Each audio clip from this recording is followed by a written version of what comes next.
Hey, everybody. The weather outside might be frightful, but the talk of RVing tonight will be delightful.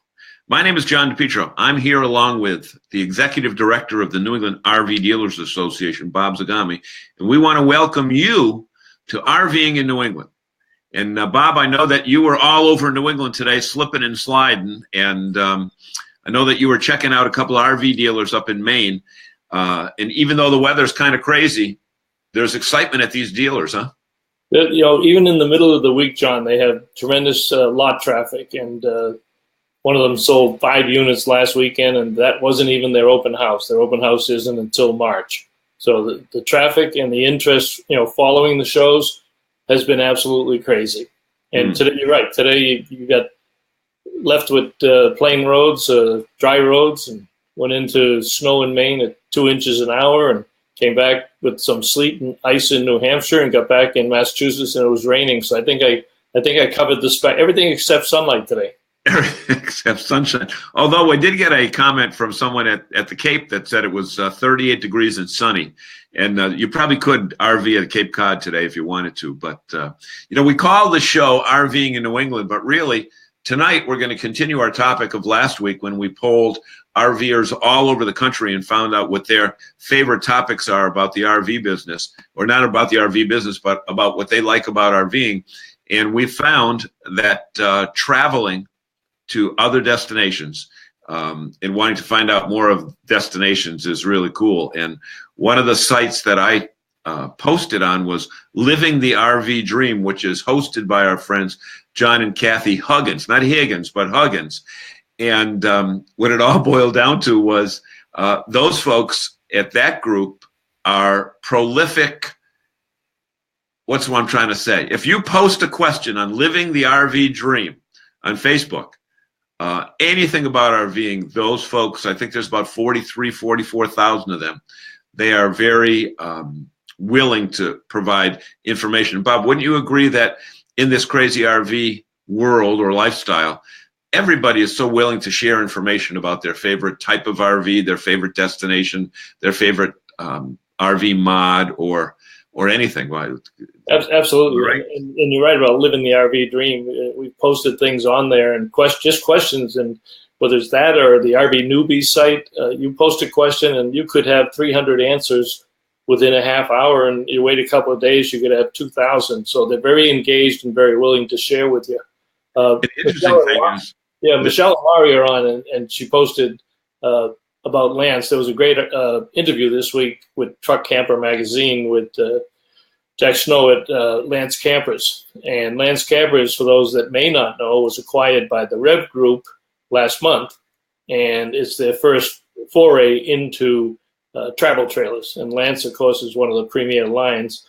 And we don't have a lot of dealers in New England, but during the interview, he mentioned that one of the first places that they were going to look for some additional dealers was in New England, that they thought the Northeast corridor was really weak on their dealership network. So they're going to, hopefully we'll see a few more Lance dealers up here, and I'm sure some of the dealers read that interview and probably called Jack up and said, hey, we want to get in on the action, because having the financial strength of the Rev Group behind them will now allow them to really grow and expand with the product line that they have, and maybe move into some other areas. But that was a good interview. Right. And, a lot of people think of Lance as strictly a truck camper manufacturer, but our friends Michelle has the travel trailer, and they got back in the travel trailers. And our other friend, William Hill, who was the regional sales manager for Lance, who just left to go to work at a dealership. He's a smart guy because he's in St. Augustine, Florida. We're up here talking about RVs in the snow and ice. But it's a great product they make, and they're affordable products as well. Yep, they are. So today we wanted to kind of continue the discussion. We had a tremendous response last week, and we really appreciate all of you tuning in.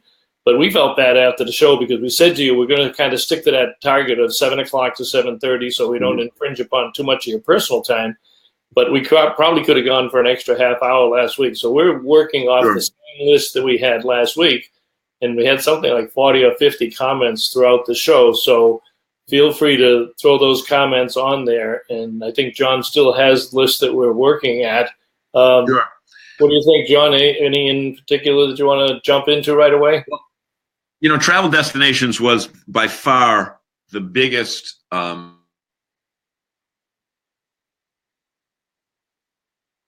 you freeze up?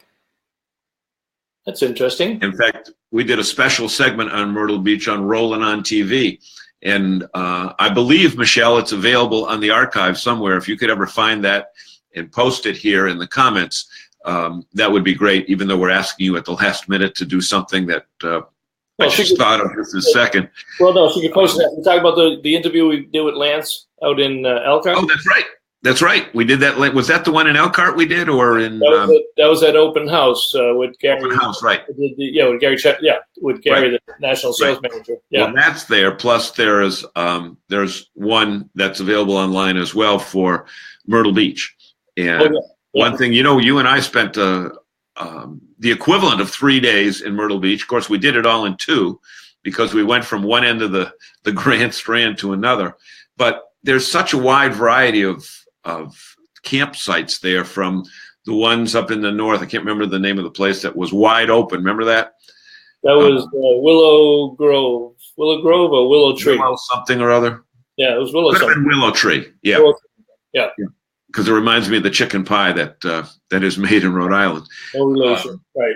Yeah. But then you got the oceanside ones, like at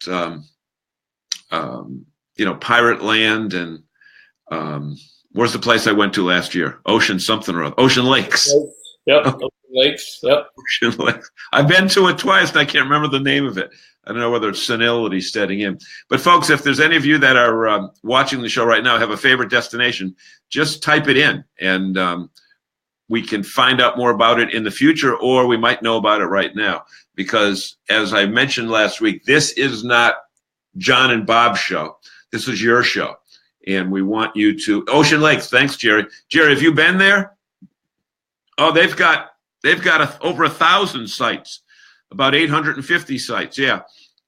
Plus, they also have several houses. Last year when we went down, my wife and I stayed in our RV, and then my daughters, both of my daughters and their families, rented a house just 2 blocks from the ocean. And I'll tell you, that was a pretty cool thing because we went in April when it sold out, you know, and Bob and I, when we went down there, they told us, what was the population that our host told us when they're sold out on weekends? On any given day in the summer, they have 30,000 people on the property. That's guests and their staff and everybody else, but 30,000 people. And many of us don't live in towns that have 30,000 people. Exactly. Jerry just mentioned that they had a new water park. We were able to enjoy that water park, and my grandkids, some of them loved the slide, the big, the long slide, and the other one was the lazy river, where, two opposites, where one you just sit and you get rolled around, and the other one you walk up a bunch of stairs and slide down in about 4 seconds. You're down a couple hundred feet. Michelle had mentioned Sandy Pines. Bob, you know a lot more about that. Now, that's the opposite of Myrtle Beach. That's up in Maine. Kennebunk Port. Yep. And I think we should be able to announce the winner. They donated 2 glamping nights in their safari tents at the Boston show as a door prize. And I'm pretty sure we're going to be able to announce the winner later on this week. Another comment from Michelle that I want to pick up on down there was about New Englanders are itching to get out there, and here, let me see. I can show that. Let me play around here for a second. Let me hide that, and then let me go down here and show Michelle's comment. I don't know if it'll show the same way. Didn't do it. There we go. Now, for you New Englanders, this week, that's very important. Yeah, this weekend is the Boston Globe Travel Show, and for the first time ever, NERVDA will be showcasing and branding the NERVDA dealers and our rental dealers at that showcase. This is a show that I've wanted to go into for a long time, and it's at the World Trade Center. It's Friday, Saturday, and Sunday, and we are going to showcase just NERVDA, but talk to them about the dealers and the rental fleets, and some of our signage will be something like take an RV on your next vacation. this is a buying show. I was really surprised when I went there a couple of years ago. Disney people were flocking. They were buying cruises. They were lined up 10 deep to buy cruises. You're right. What did we say? There's not one reference at all to RVing anywhere in that, but you took care of that this year. Yeah, well, like I say, Disney has 50 computers set up. They're booking, coaching people about different places on Disney. JetBlue's got 20 computers, and they're booking Alitalia. All the foreign airlines are there. Some of the foreign countries are there. The cruise ships are there. So every conceivable vacation offering has been at the Boston Globe Travel Show for the last 20 years, except RVs. So this is our first year, but if you are going to go to that show, be sure to stop by and say hello. I'll be staffing the booth on Friday and Saturday, and John will be special guest on Sunday, right? Special guest John DePietro on Sunday, who signs autographs between noon and 2 in the booth. Noon and 2, okay. Yeah, John will be there on Sunday, so we're gonna try that out and see how it is, and maybe get a little bit more exposure for NERVDA. Okay, but the hours on Sunday are not just noon to 2. I mean, they're much greater than that. It's 10 to 5, I think. 10 to 5. 10 to 4, 10 to 5, something like that. Yeah. But we should tell people the World Trade Center, because all these buildings in Boston, this is not the same building that the RV show was at, but basically across the Seaport District, right across from the Seaport Hotel, close to where Pier 4 used to be. Yep. So don't go looking, folks. Don't go looking for Anthony's Pier 4, because I think it's condos now. It's all condos, and they're going to put some restaurants in the floor. And I think the condos start at $1.2 million.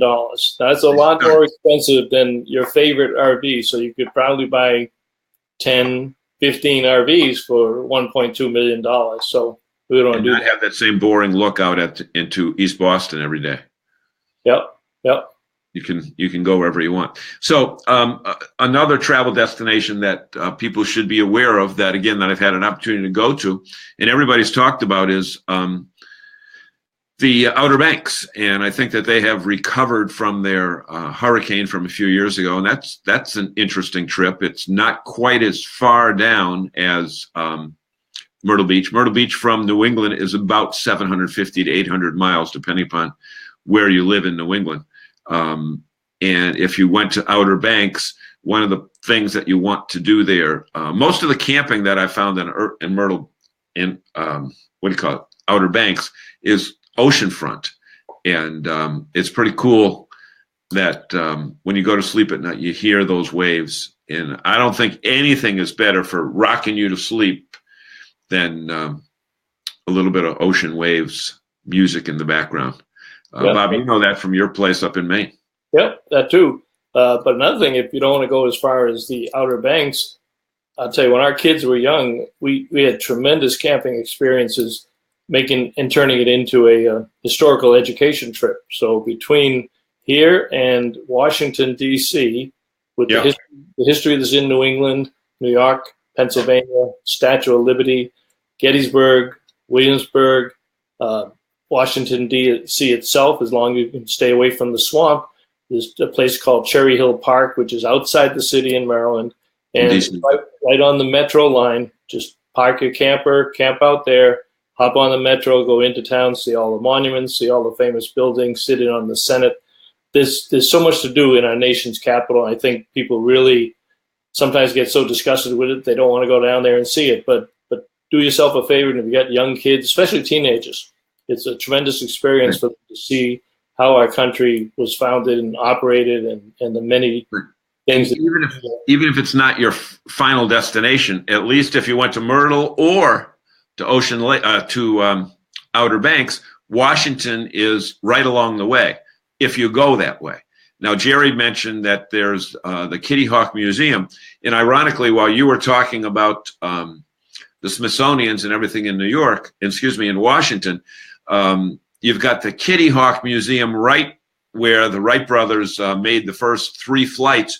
But then if you stop back at the Air and Space Museum at Dulles Airport, they've got a Concorde jet as well as a replica of the Wright brothers plane. So if you're into aviation at all, you can do that in one trip. Well, I am from my Air Force days. My favorite still is the Museum of the U.S. Air Force at Wright Patterson Air Force Base. If you do like aircraft, Wow. that's phenomenal. But I was blown away with the Air and Space Museum. I could have spent an entire week down there with the replicas that they have there. And the property is very easy to get to, plenty of parking. It's outside the city over by Dulles. Tremendous take, especially if you're thinking about an aviation career in some way. And there's also the other Air and Space that's down on the mall in Washington. There's two of them. That's right. Yep. There's two of them. So, they've got the big planes that are out at the airport because they couldn't get them to downtown Washington. But it's pretty fascinating. And Jerry has been to a lot of different places. Jerry, I don't know you yet, Jerry, but I'll check you out when we go off the air. Bob, do you know Jerry Plant, where he's from? I don't think so. The name's well traveled, I'll tell you that. Huh? He is well traveled. Jerry, where are you from? Tell us where you're from, Jerry. Yeah. I know he's well traveled. And another area that is gaining more and more popularity is they've done Fort Wilderness over at Disney.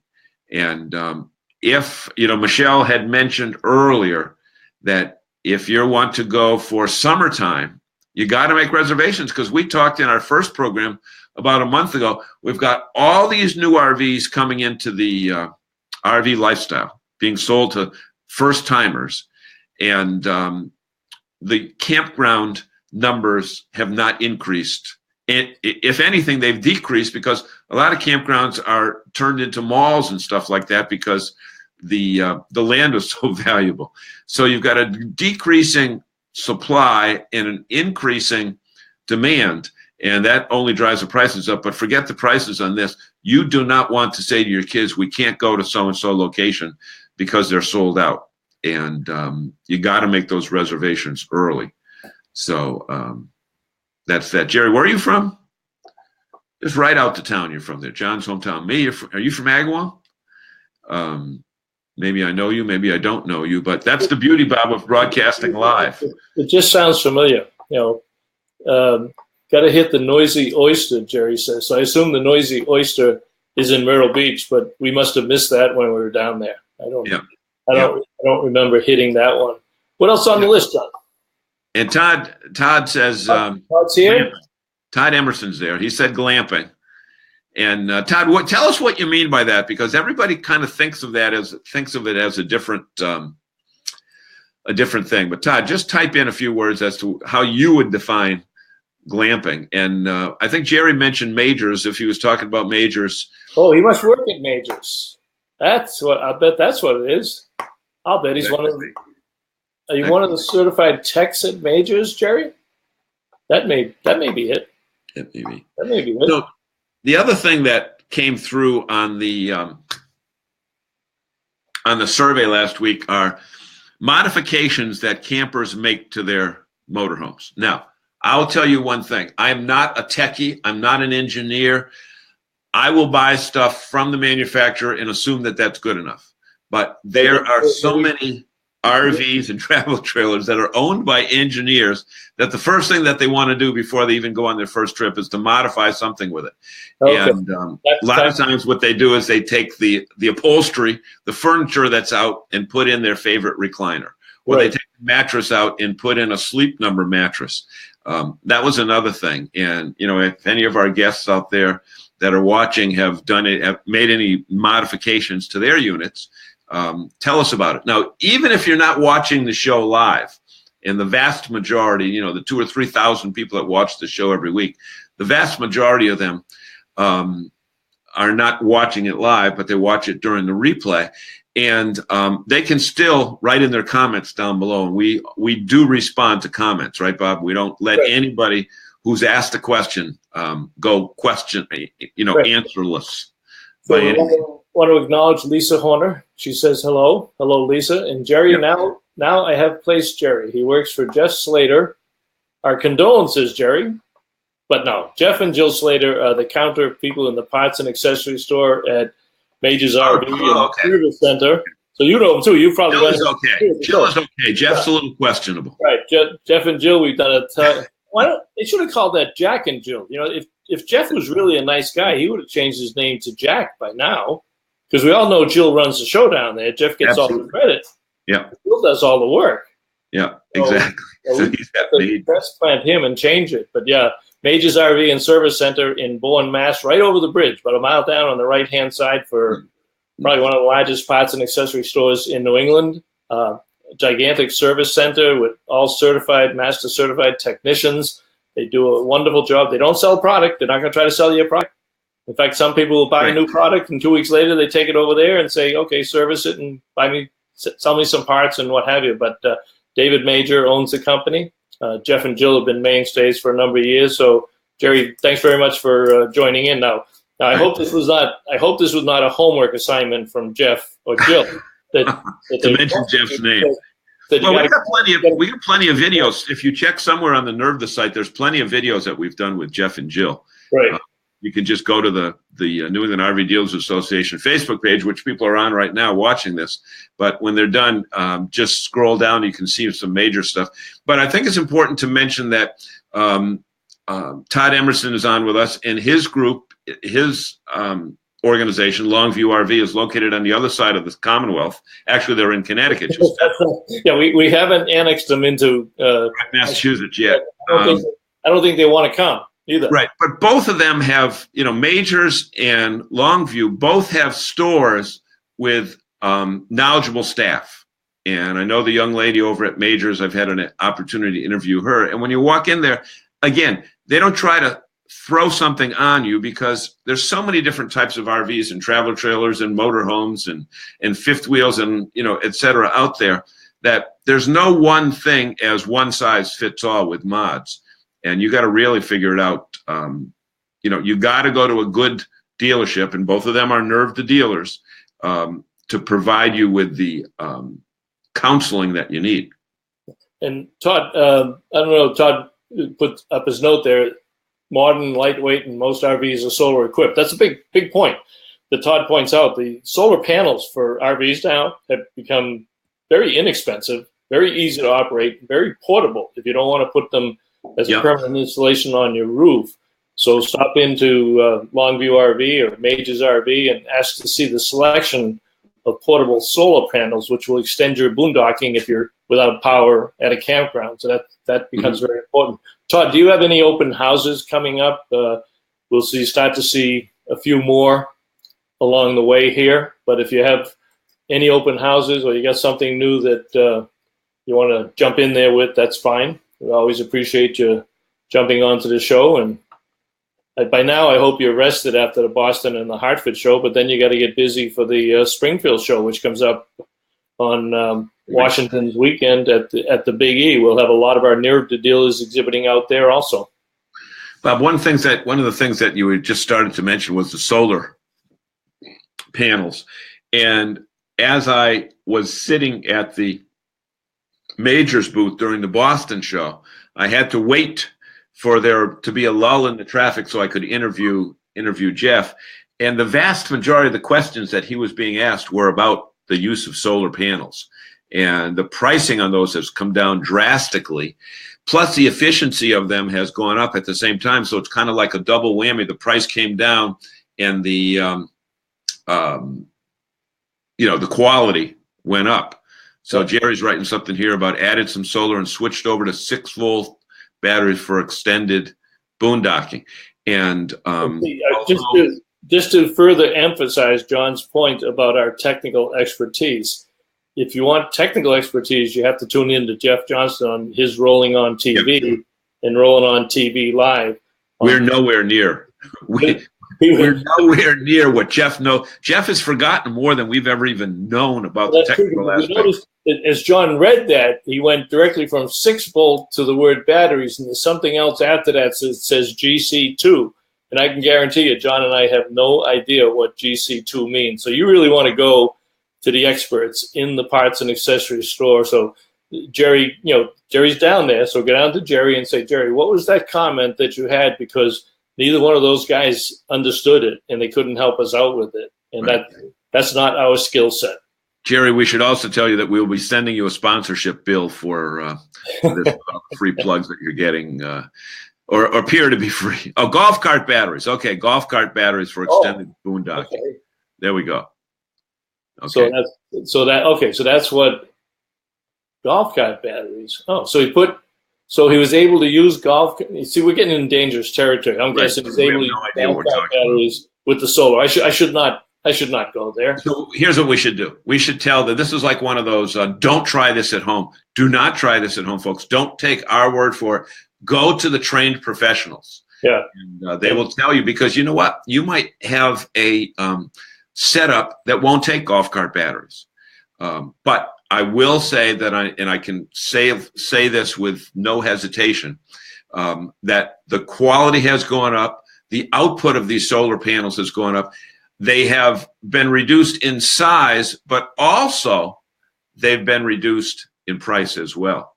Yeah, there's a note from Michelle or Laurie, one of them. But if you go to the NERVDA.com website /dealers, you either go to the video page, but we have videos of all of our dealers, videos that we did last year. We'll be doing some more coming up here.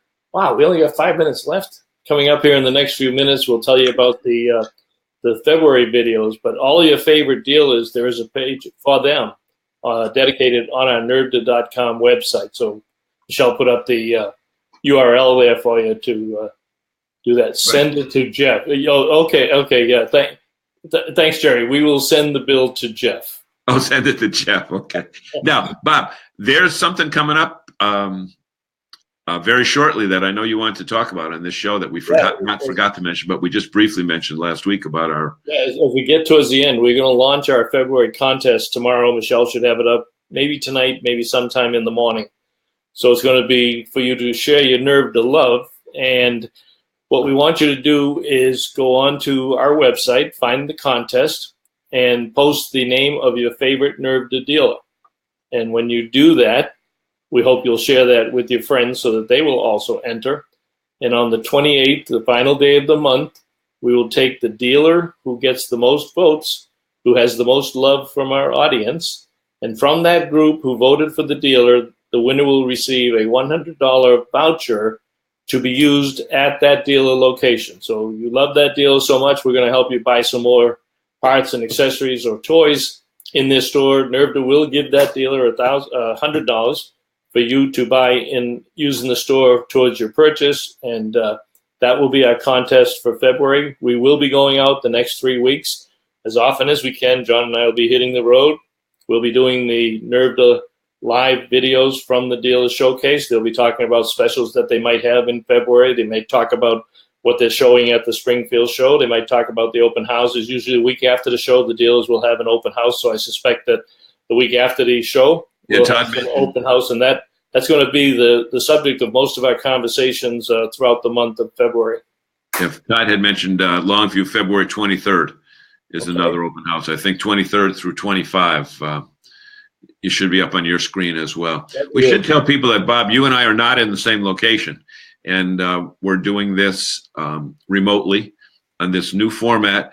And what we'd like to tell our audience that's here now to do, large open house on February 23 through 26. No free meals, just lots of great deals. But I was going to say, there's popcorn. I didn't even see that down below. I will admit, Todd Emerson makes some of the best popcorn outside of the movie theaters anywhere. And it's always worth. Even the stale popcorn is good. And it's free. Yeah. You know what? I went down there. They were closed between Christmas and New Year's. And I went down right after that. And we were doing a video with those guys. And I started eating the popcorn. And I said, this is good popcorn. And Todd says, well, we're about ready to throw it out because it was there before Christmas. And then we made new popcorn. And that was even better. Yeah, right off the highway, right on the price. Todd, I've never heard Todd say that before. No. Right off the highway, right on the price. That must be something new for Todd Emerson in Longview RV. I think one of the things that Todd might be saying here is that he's interested in a sponsorship of the show in the upcoming weeks, because we do have those opportunities available where not only will he get to interrupt us every few minutes with a personal plug, he'll be able to pay for it, and that'll even be more fun for you and me. And then he'll say, then he'll say, send the bill to Frank. Yeah, send the bill to Frank. I don't want to see it. send the bill to Frank.